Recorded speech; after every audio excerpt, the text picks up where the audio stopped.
이번 ISA 개편안 때문에 매우 마음이 불편하시죠? 완전히 뒤통수 맞은 기분이실 겁니다. 2월도 안 되고 신설된 제도에서는 해외 ETF도 안 된다고 하고 장기 투자라고 했는데 만기 연장도 이제 막혔고 이럴 거면 왜 가입했나 싶은 생각도 들어 화도 날 것 같습니다. 오늘 제가 해드릴 이야기는 아마 이 영상을 보신 분들 중에 대다수는 동의를 못 하실 수도 있어요. 그리고 좀 거부감이 들 수도 있지만 한 번이 천천히 들어보시고 살펴보시면서 고민해 보시길 바랍니다.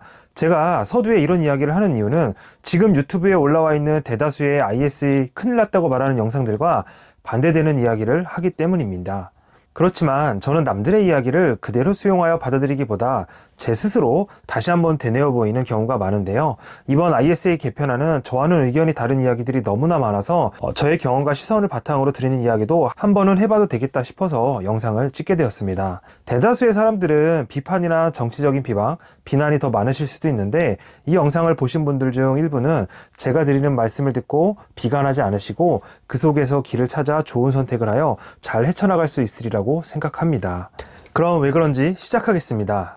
자, 첫 번째, 먼저 2월 폐지부터 볼까요? 연 2천만 원 한도를 못 채우면 다음 해로 넘어가서 성과금 받거나 목돈 생겼을 때 한 번에 몰아넣을 수 있었던 그 기능, 확실히 매력적이긴 했습니다. 그런데 냉정하게 생각해 봅시다. 연 2천만 원이면 매달 166만 원씩 꼬박꼬박 넣어야 하는 돈인데요. 이걸 다 채우는 분 생각보다 많지 않습니다. 그리고 설령 2월 돼서 한도가 4천, 5천 원으로 불어난다고 해도 그 큰 목돈을 한 번에 넣는 건 오히려 위험할 수가 있습니다. 고점에 몰아넣었다가 바로 조정 오면 그게 더 아플 수가 있어요. 차라리 매달 나눠서 적립식으로 넣는 게 여러모로 안전하죠. 그럼 실제로 돈으로 따지면 얼마나 차이가 날까요? 3천만 원을 투자할 여력이 있다고 가정을 해볼게요. 2월이 됐다면 3천만 원을 전부 ISA에 넣고 수익률 10%라고 가정을 하면 수익 300만 원 중 200만 원까지는 비과세, 이 초과되는 100만 원에 9.9% 분리과세라 세금은 99,000원입니다. 2월이 안 되면 2천만 원은 ISA에 넣고요. 나머지 1천만 원은 일반 계좌로 가야 하죠. ISA 쪽 2천만 원은 수익 200만 원이라서 딱 비과세 라인이라서 세금은 0원이고요. 일반 계좌에 넣은 1천만 원은 수익이 100만 원에 15.4%이기 때문에 세금이 붙어서 세금은 15만 4천 원입니다. 이 두 시나리오 차이는 얼마일까요? 바로 세금 5만 5천 원입니다. 물론 이것도 돈은 돈이지만 이 인생이 흔들릴 정도의 금액은 아니라는 거 인정하실 수밖에 없을 겁니다. 자, 그럼 두 번째, 국내 상장 해외 ETF 투자가 막힌다는 얘기. 이 부분은 사실 조금 오해가 섞여 있어요. 해외 ETF가 막히는 건 새로 생기는 생산적 금융 ISA 얘기지 지금 여러분이 쓰고 계신 일반 ISA는 계약 기간이랑 2월 조건만 바뀔 뿐 해외 ETF 투자는 그대로 됩니다. 즉 나스닥 100이나 S&P 500 국내 상장 ETF를 ISA로 계속 굴리고 싶으시면 그냥 일반 ISA를 유지하시면 됩니다. 새로 생기는 생산적 금융 ISA는 이자 배당 소득 전액 비과세라는 훨씬 큰 혜택을 주는 대신 국내 자산으로 투자처를 한정한 것 뿐이고요. 이건 강제가 아니라 선택입니다. 그래서 지금 기존 ISA를 갖고 계신 분들 중에 이 개편 전에 서둘러서 국내 상장 해외 ETF로 포트폴리오를 채워두고 싶은데 뭘 담아야 할지 모르겠다는 분들이 많으실 텐데요. 이렇게 구성해 보시길 추천드립니다. 좀 쉬우시라고 제가 좋아하는 회사의 ETF 라인으로 한 회사로 추천을 해드리겠습니다. ISA 계좌에는 타이거 미국 나스닥 100, 타이거 미국 S&P 500, 타이거 미국 배당 다우존스 이 세 종목으로 담으시고요.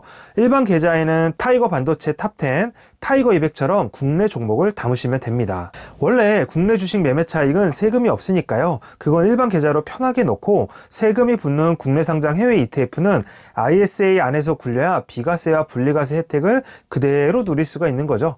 계좌별로 역할을 좀 나눠주기만 해도 지금 당장 할 수 있는 대응은 다 하신 겁니다. 그래도 굳이 해외 지수를 직접 사고 싶다는 분들을 위해 숫자 하나 더 보여드릴게요. 미국 주식 직접 투자는 매년 250만 원 기본 공제가 있고 이 초과분에 대해서 22% 양도소득세가 붙습니다. ISA는 200만 원 공제에 9.9%죠. 얼핏 보면 ISA가 9.9%로 22%보다 세율은 낮으니 무조건 유리해 보이는데요. 공제 구간이라는 것을 함께 보면 이야기가 좀 달라집니다.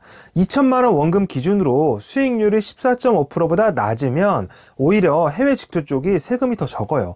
게다가 250만 원 공제는 매년마다 적용이 새로 되는데 ISA 200만 원은 계좌를 유지하는 전체 기간 동안 딱 한 번 만기 때 적용이 되는 겁니다. 그러니까 장기로 보유하면서 매년 일정 부분을 수익을 실현하는 방식이라면 해외 직투가 세금 면에서 결코 밀리는 카드가 아니라는 거죠. 수익률이 수익률이 계속 14.5%보다 높다고 단정 지을 수도 없고 매년 수익 실현을 감안한다면 ISA가 무조건 좋다고만 볼 수는 없습니다. 이렇게 경우에 따라 다른데 지금 알려진 것은 ISA가 무조건 좋다는 것처럼 시선이 되어 있어서 조금 안타깝습니다. 여러분, 어떤 경우에도 무조건 다 좋은 것은 없습니다. 마지막 세 번째, 만기 연장이 무제한에서 최대 5년으로 줄어든다는 것. 이건 시나리오로 생각해보면 조금 다르게 보입니다. 3년이 지나자마자 투자 시장이 안 좋아졌다고 칩시다. 5년까지는 아직 2년이 남아 있어요. 회복할 시간 충분히 있습니다. 문제는 5년이 다 되어갈 때 하락장이 오는 경우인데 이건 사실 시장의 고점과 저점을 정확하게 맞출 수 있어야 예측 가능한 시나리오예요. 그리고 냉정히 말씀드리면 그런 예측은 전문가도 잘 못합니다. 만약 그게 가능하다면 애초에 하락 오기 전에 돈을 빼면 그만이죠. 장기 투자를 하고 싶어서 무제한 연장을 쓰려고 했던 분들이라면 이 만기 시점이 오기 전에 연금저축으로 옮기는 방법이 있습니다. 이체를 하면 세액공제도 추가로 받고 연금으로 수령하면 세율도 더 낮아지니까요. 오히려 진짜 장기 투자 관점에서는 이쪽이 더 낫습니다. 그리고 생산적 금융 IS에서 해외 ETF를 못 담는 게 아쉬운 분들은 아예 포트폴리오를 나눠서 배치하는 방법을 추천드려요. 배당주나 채권처럼 국내 자산 중심 투자는 생산적 금융 ISA로, 나스닥이나 S&P 500 국내 상장 ETF는 일반 ISA나 연금저축으로, 그리고 장기로 묶어두기 부담스러운 자금은 해외 직접 투자로 담는 겁니다. 계좌 종류별로 역할을 나눠서 배치하면 어느 한 계좌의 제약 때문에 전체 전략이 흔들릴 일이 없습니다. 여기서 제 개인적인 이야기를 좀 하자면 저는 사실 ISA를 처음부터 그렇게 대단한 상품이라고 생각하지 않았어요. 제도가 너무 자주 바뀌기도 했고 또 실제로 계산해보면 인생이 바뀐 만큼의 큰 혜택은 아닌데 온라인이나 유튜브에서는 유독 부풀려져 있다는 느낌을 사실은 많이 받았거든요. 다만 배당 투자를 좋아하시는 분들에게는 좀 얘기가 다릅니다. 배당소득, 손익통산의 분리과세까지 되니 그런 분들에게는 지금도 앞으로도 정말 훌륭한 계좌예요. 반대로 성장주 중심으로 크게 불려나가고 싶은 분들에게는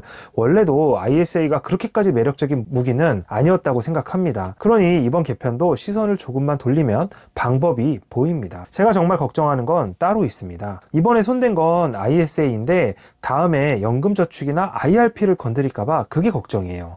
ISA는 원래도 그렇게까지 아쉽지 않았지만 연금저축만큼은 지금 우리가 쓸 수 있는 재테크 수단 중에 최고라고 생각하거든요. 아직 이번 개편안도 100% 확정된 게 아니라 국회 논의를 지켜봐야 하는 상황이고요.